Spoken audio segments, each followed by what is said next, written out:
आपल्या नंबर्समध्ये 3 प्रकारचे नंबर असतात. एक सात्विक असतं, एक राजसिक असतं आणि एक तामसिक असतं. सात्विकमध्ये नंबर कुठले येतात? तर सात्विकमध्ये नंबर येतात 1, 3, 5 आणि 7. राजसिकमध्ये येतात 2 आणि 6 आणि तामसिकमध्ये येतात 4, 9 आणि 8.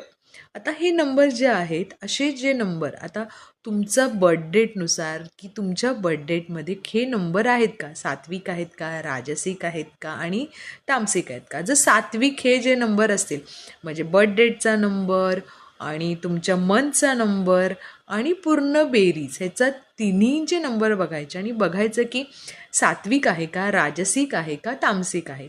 आता सात्विक जे असतात ते देवासारखे असतात, देणारे असतात, प्रेमळ असतात, समजून घेणारे असतात, शांत असतात. राजसिक असतात ते खूप प्रॅक्टिकल असतात, त्यांना सगळ्या गोष्टी अतिशय व्यवस्थित लागतात. जे देईल तेच ते घेतात आणि समोरच्याला सुद्धा